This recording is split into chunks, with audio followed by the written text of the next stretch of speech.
Hey guys, I am here just sitting, reflecting on life, and I was thinking about parenting. I'm a parent of a 20-year-old, and just how hard of a job it is. People don't realize how hard it is to be a parent. It's a thankless job. No one prepares you for the job. You can take classes, but we're raising individuals that have a mind of their own, a personality of their own, and um I don't know if one size fit all parenting is appropriate as a result. Every child is different. Some children are easy, some children are not. And then on top of that, we get all of these external voices telling us how to parent, what to do, what not to do, what works, what don't work. And we're constantly being judged. At least that's how I feel or felt as a parent. We're constantly being judged. If your kid presents, good, normal, you're seen as a good parent. If your child does not, you're seen as a bad parent. Again, that's totally unfair, right? Because in the one breath, they tell us, well, you don't own this child. This child is an individual. But in the same breath, when your child is not um, good or acceptable, it's your fault. I say all that to say I wanted to talk about my experience parenting. I have a 20-year-old that has chosen to go no contact for the last almost year. My child she suffers from mental health issues.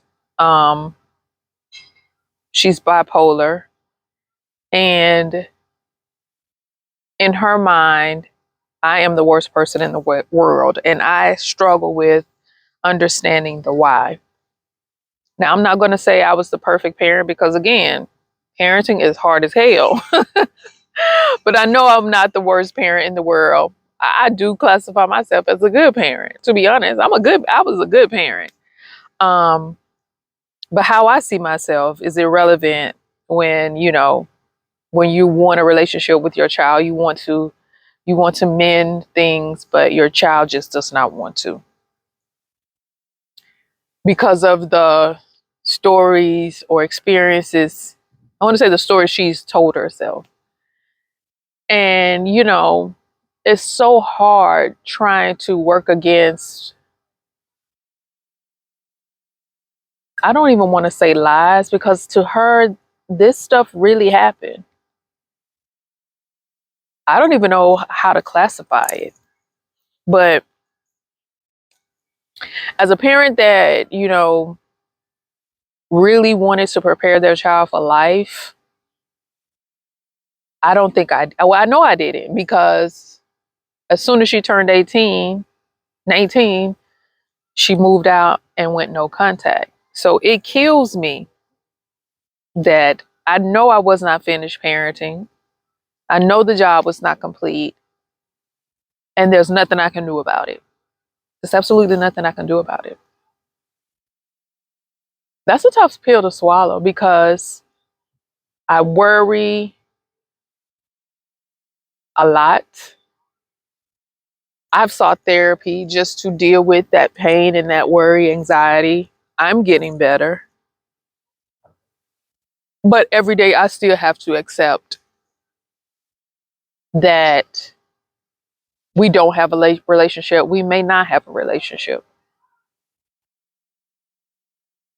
So if you're going through this, just know that you're not alone. Um, I never thought I would go through this. Not in a million years. When I had my child, I thought we were going to be best friends. I did. I thought we were going to be best friends. Even as a child, we did, I made sure that we made memories. We made memories. That's why it's so hard when I hear these accusations. I'm like, do you not remember? But then, it just goes back to mental health and my lack of understanding about it. Um, I have regrets around not identifying it sooner.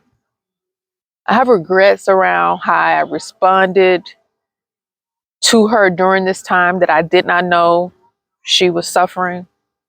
Just to be clear, there was no whoopings, there was no physical abuse. Because I know a lot of people always jump to that conclusion. If a child wants to go no contact, it's because they have been abused. You traumatized them. You passed on trauma. That was not the case. I know this new generation sees us Gen Xers as, raised by boomers. We experienced a lot of trauma, therefore we pass a lot of trauma on to our kids. That's complete BS for most of us. But we get a bad rap.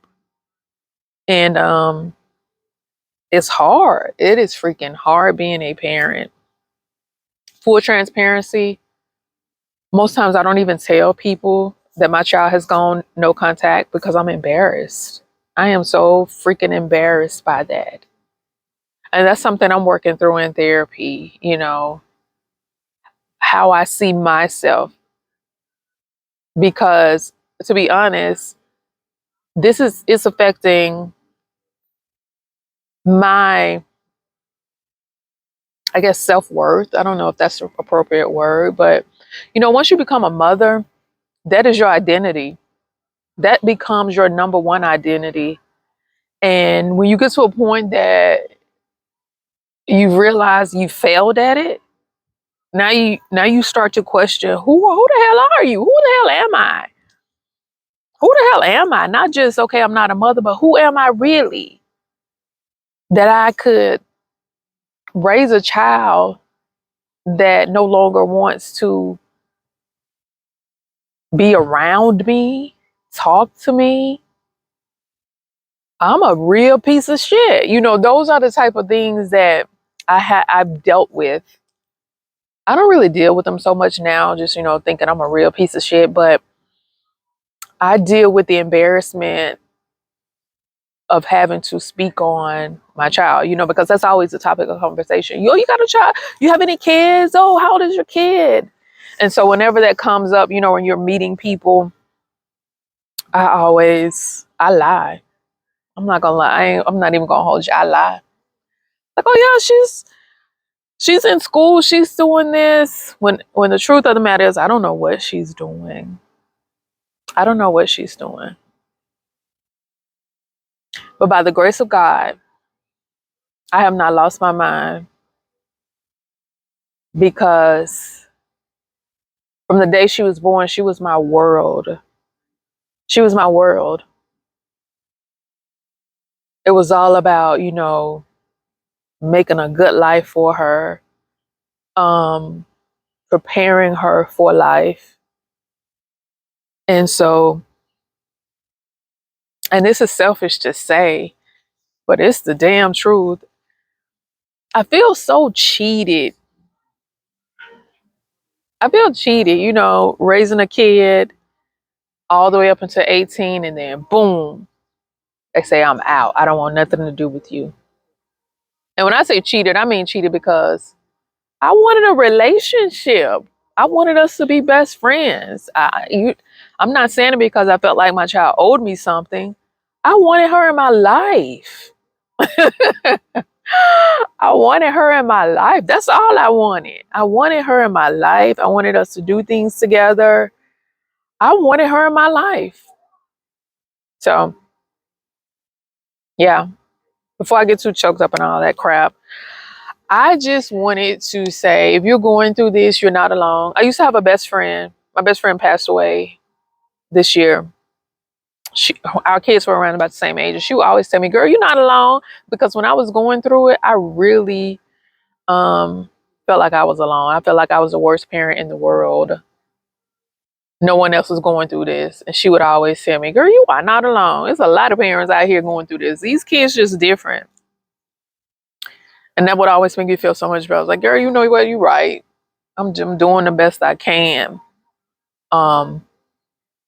But again, my regret is that I didn't identify that she was struggling mentally sooner. I wish I had. By the time I got her in therapy, she was about 16. She had already built up all this resentment towards me. And she resented me putting her in therapy. That's like a major thing that she holds against me. Me putting her in therapy. So I don't know. I don't know if I identified it sooner, would that have made a difference or not? But if you're struggling, you have a kid that's, acting out, seek help first. Make sure they don't need something extra, because we're not prepared to handle it. We need resources when dealing with mental health. And a lot of people nowadays, everybody is a freaking mental health professional, or they know something about mental health, where they can look at you and say, well, you should have did this, you should have known this, or this how you handle this. Honestly, until you're in that situation, you don't know what to do unless you're getting therapy yourself. You don't know what to do. But I don't want this to be too long. I just want to let you all know that you're not alone. And of course, if your child is acting out, see if they're struggling mentally. That's all I got. Thank you for watching, and I'll talk to you later.